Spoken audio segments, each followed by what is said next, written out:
On parle de quoi, Patrick ? Alors, ce n'est pas ce n'est pas un nouveau film qu'on ne connaissait pas d'Alfred Hitchcock, mais c'est La femme qui en savait trop. Rien à voir. Hein.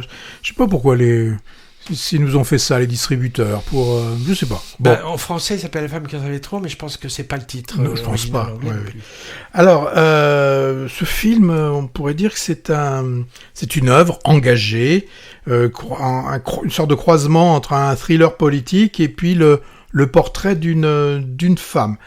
C'est une mise en scène de Nader Saïvar, je ne sais pas comment je prononce, si je le prononce bien, et l'actrice principale qui s'appelle Mariam Boubani. Donc elle est dans ce film La femme qui en savait trop. Donc Femme qui en savait trop, c'est un drame, hein, c'est un drame engagé. Alors engagé où ? Dans la réalité sociale et brûlante de quel pays ?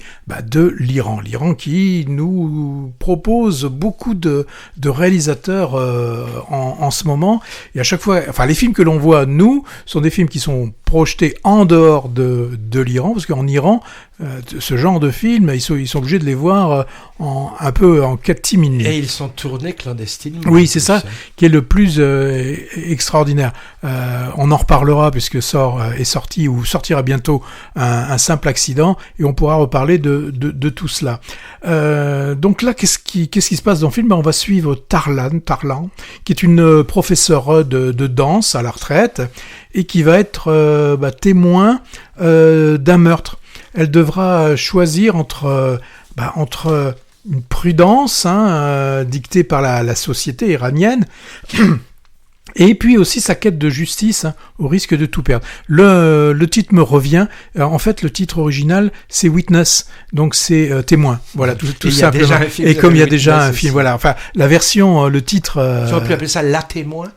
Ouais, mais c'est juste Witness, ça c'est le titre international. Alors, le film, là, il réussit à nous proposer une atmosphère assez oppressante, avec beaucoup où on sent que chaque geste, chaque silence est signifiant. On a ce silence qui pèse sur cette femme, mais pas que sur elle, tout l'ensemble de la population. Je le rappelle, nous sommes en Iran, et comme tu l'as dit, le réalisateur a tourné ce film clandestinement, et ensuite il a quitté le pays.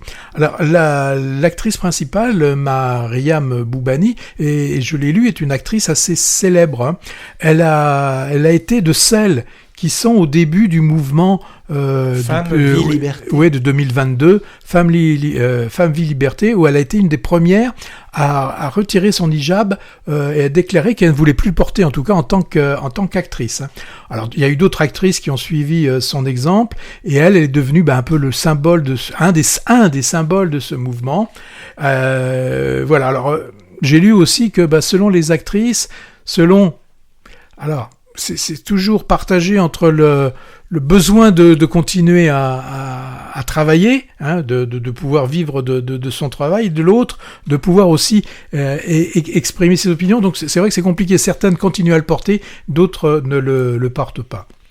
Alors moi, dans ce film, ce que j'ai pu y reprocher, c'est que vraiment il y a un aspect un peu trop didactique, et notamment dans la scène finale. Parce que là, à la fin, on nous explique, on veut nous délivrer un message donc sur le courage, sur la résistance, pour nous dire que la liberté certainement triomphera au travers de la jeunesse, et que c'est quelque chose de classique. Il suffit pas d'abattre. Si on en abat une, il y en aura d'autres qui derrière vont se battre. Mais là, vraiment, la scène finale m'a un petit peu gêné. Pas moi. Voilà. Bon. Alors, un détail, mais c'est important de le savoir, c'est que au niveau du monteur, le monteur c'est Jafar Panahi, le réalisateur donc primé dernièrement à Cannes, qui a monté ce film. Et j'ai vu qu'il avait écrit le scénario aussi. Oui. Je suis pas sûr. Oui, mais il l'a monté aussi. C'est ça. Bon. Le film reste quand même, pour moi, une œuvre forte qui porte un message important sur. Ça donne vraiment à réfléchir sur le choix que l'on peut avoir par rapport à une pression collective, parce que quand on a un choix, on ne fait pas que s'engager soi-même, on engage aussi les autres. On peut avoir ce qu'on appelle des dégâts collatéraux. Donc c'est une réflexion que j'ai trouvée intéressante, mais je le répète, à une forme un petit peu trop didactique dans ce film. Et puis l'actrice principale, même si elle est très belle, cette actrice, mais son jeu et par moments reste un peu limité à cette tristesse qu'elle a et ce visage qui extérieurement en tout cas exprime rien, enfin pas grand chose. Bon, alors un nouveau brûlot cinématographique contre le pouvoir iranien, avant un simple accident de Jafar Panahi que tu disais, dont on parlera sans doute la semaine prochaine. Alors comme souvent dans les films venant d'Iran et tournés plus ou moins clandestinement, beaucoup de scènes d'intérieur ou filmées dans des véhicules pour que les tournages échappent plus facilement à la censure, ce qui donne un côté cloîtré, étouffant à ces œuvres, participant au malaise des histoires racontées. Bon, difficile de dire du mal de ce film, tellement c'est du cinéma utile et urgent, mais n'empêche que j'y ai trouvé des faiblesses que je m'interdis de taire. Scénario avec des éléments pas forcément très clairs, écriture de personnages un peu trop caricaturaux, comme celui du méchant gendre et celui du fils pleutre. Il y a ce côté manichéen là qui est un peu trop fort. Et le jeu que j'ai trouvé, comme toi, un peu trop statique de l'actrice incarnant cette Mémé Courage.